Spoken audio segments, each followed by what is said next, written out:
building diversion channels, settlement basins, watching that we do proper planting practices, and that we are watching where we are running our access roads and circulation points and storage yards at.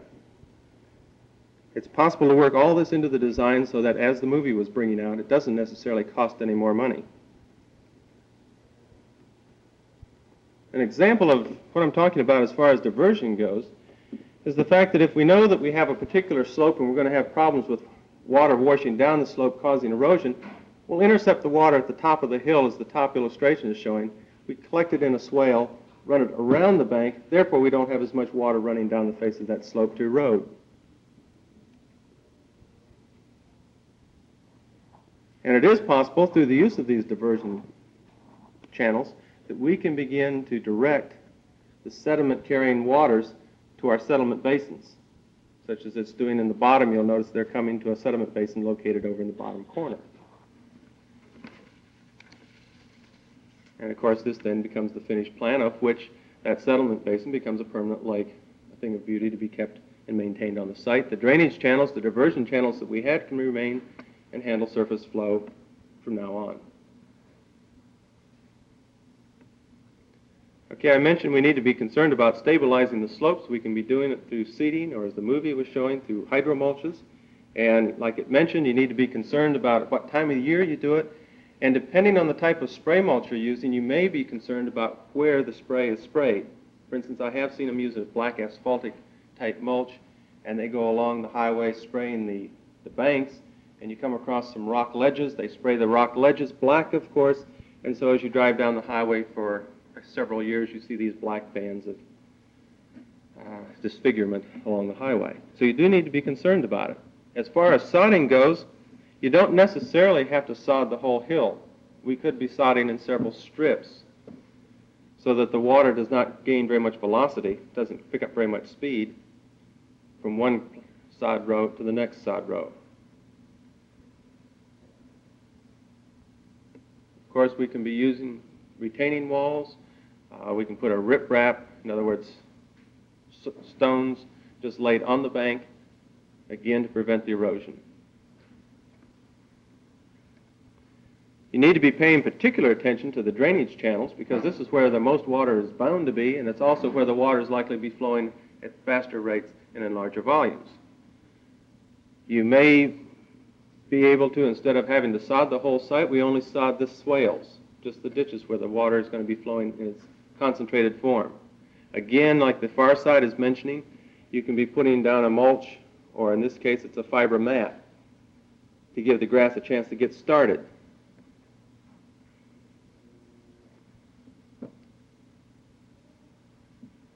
As on the far side of the slide is showing, we can use again a stone line channel, or we can go to concrete line. It's an example of a concrete drain apron leading off of a parking lot. Had that concrete apron not been there, the water would have been flowing fast enough with enough erosive force that it would have begun to eat away the bank, and eventually it would have caved into the parking lot. So in this case, it's not only preventing sediment from being eroded down below, it's also saving the parking lot from destruction. We're saving the money. Okay, just as they were mentioning in the film about how we can use some combination measures, they were showing you, I believe, a pipe sticking out of the ground. They were talking about how they had soil, the water seeping underground. Up above might be a typical way of handling a hillside with a diversion channel at the top, but if we know we have underground springs also complicating our project, you might do as they're showing in the bottom one, where they're putting a French drain, in other words, just a sand trench, a way of collecting all the water that comes on top down to a tile in the bottom of that trench. They're putting sand on the hillside so that the water, again, can flow down without causing the soil itself to actually slip down, which means the plants never get a chance to get their roots established. And, of course, you're going to use plants that are going to be creating rather deep roots and rather fibrous mats so that they will help to stabilize the soil.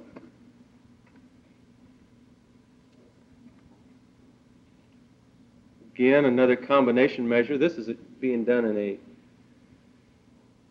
concrete channel And rather than have it totally concreted, where it might not be quite as pleasing to look at, they have a combination of the channel is lined in concrete, the sides are done in a brick or stone lining, and to slow down the velocity that might be picking up if we kept the slope at what it would normally be, right at the very bottom you notice there's a grade change, there's a dropping point. This acts as an energy dissipator, and the fact that the water has a chance to fall, it splashes, it loses a little bit of energy, goes into a still pool, and then it begins its journey on downhill again. And of course, at that particular point, we can again have concrete there so it's not causing scour and erosion action.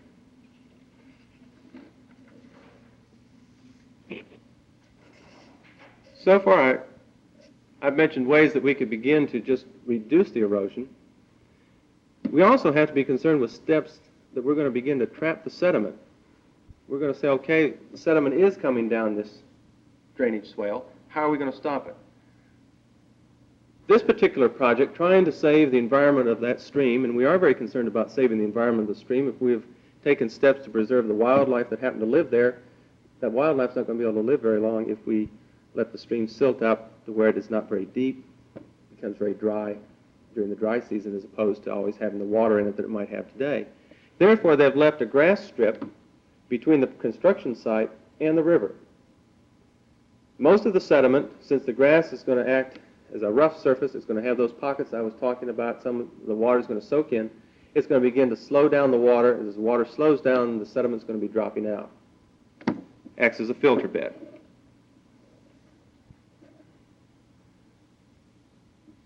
We can also put things across the drainage ditches. Here they're using a combination of sandbags. This we could put in as a temporary measure until we have the channel itself is stabilized, such as with plants, grass, or maybe it's just, or we're waiting for some of the construction activities to finish out. Which means that after the project's built, once the grass is established, we could go in and very easily remove all these sandbags so that we don't have to have this thing there all the time.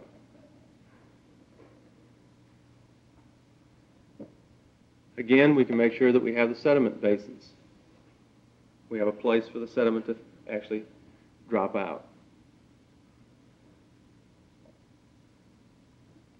I don't know if you began to pick it up, but in the one drawing, or the one part of the film, where they were showing you a large detention pond, you could look down and you saw the manhole cover sort of sticking up out of the bottom of that thing up in the air. Well, that's what they're doing in this illustration. They're showing you the manhole cover is built, but they put the existing soil level, say 3 or 4 feet lower from the top. That way, the water that goes down the catch basin, where it's indicated there, is more of the clean water, so that we aren't clogging up the pipes with a lot of sediment, which means they very soon become ineffective. Hopefully, by the time the project is vegetated again, where we don't have the soil coming off, chances are the existing soil level has reached the top of that culvert, or we can very easily go back in and bring the soil level up to the top of the culvert. Again, we can protect the catch basins with straw bales around them so that the water will have to filter through the straw and leave all the soil behind. Again, then all we have to do is later on go back, remove the straw, return the landform right there back to its existing or the proposed condition that we want, and we haven't clogged up the drain pipes with sediment. We haven't filled up the downstream areas where the drain pipes exit at with sediment.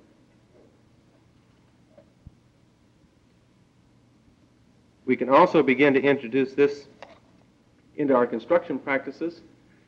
For instance, as you're going to borrow, or we're going to be cutting a hillside and we need the soil to put someplace else, well, as you're doing your cutting, leave slopes that are stable.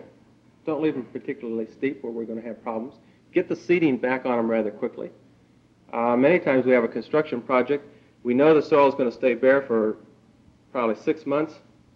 We aren't going to have much traffic over it in all that time. Why not throw a little bit of grass seed out there? Get it started.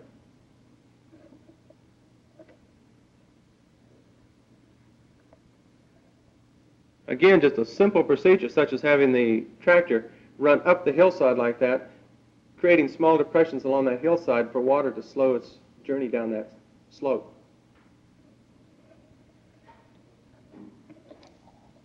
And of course, if we're going to phase our project, let's keep the areas small. Let's first of all complete phase 1 before we begin phase 2.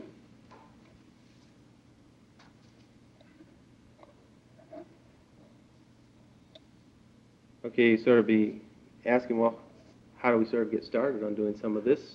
One of the first things you want to look at, of course, is your slope map. Where are the steep slopes? Where is it likely to be eroding because of steepness? What are the different soils in that site? And with the soils, we're really concerned right now is how erodible are they? How likely are they to erode so that we'll then be able to correlate the slope to the amount of rainfall that we expect to determine how much is likely to run off. Again, what kind of vegetation do we have? Is the vegetation such that it will hold the soil in place? Is it very fragile? If we remove the grass in this area, will it come back very quickly? Which then leads us into our site analysis, of which we're looking for possible critical erosion areas. We're looking to see where the runoff is flowing off the site, where it concentrates. And we're looking for possible sites to locate our sediment basins in, areas that we could slow and drop out the sediment. Which then brings us to our construction drawing stage, in which we'll probably need to be adding a map showing our Earth's changing plan, so that we can begin to indicate to the person that's going to build it, the contractor, areas that we want to have a construction basin built in, areas where maybe we're going to have a temporary diversion channel, areas to put, say, the straw bales around the catchment basins. And so we have a plan that will be used during construction for the construction process of building in sediment control.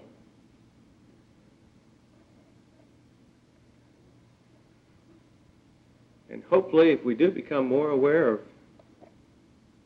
the fact that we can control the amount of sediment, we can be controlling factors as far as how flooding will affect our design.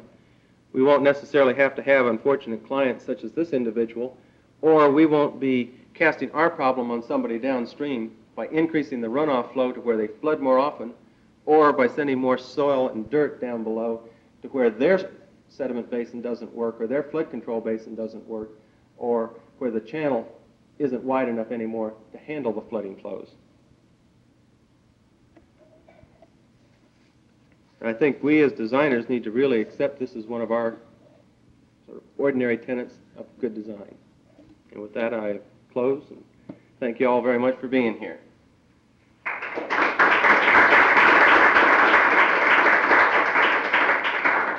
And I've got just a few minutes yet to answer any questions if you have any. I've sort of rushed just a little bit because we have another meeting coming up in the room in about 5 minutes.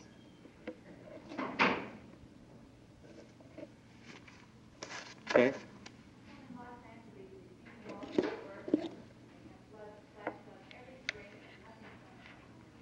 Well, basically the problem they're having is that the moisture is getting down underneath the retaining walls. It's sort of the illustration that I was showing you with the seepage. We've got the area gets very slippery down there, and it sort of just slides downhill. Most of the retaining walls don't have the foundation far enough down in the soil to actually be able to hold them in place. It has to do... John, you want to talk about... Problem too, Scott, they should not have built in some of those fluvial areas in the first place. Oh, definitely. It's... Disturb the soil. They shouldn't have been there, or...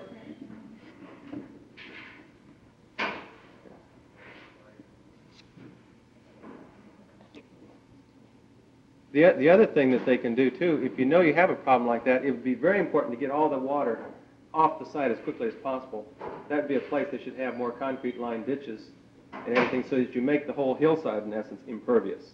Well, the Corps of Engineers did that all through Southern California. And it still slides? Cutting down on the silt flow to such a degree that they relieved the beaches from their normal replenishment. Well, that's... That caused a lot of problems. That's the other side of the issue, and I won't get into that today. But there are those that think that we shouldn't control the sediment. If you live on the beach, you don't want it. But most of us, when we live in areas like we are at right now, we should be controlling it because it causes a lot of problems downstream for everybody else. and it really affects your flood control process.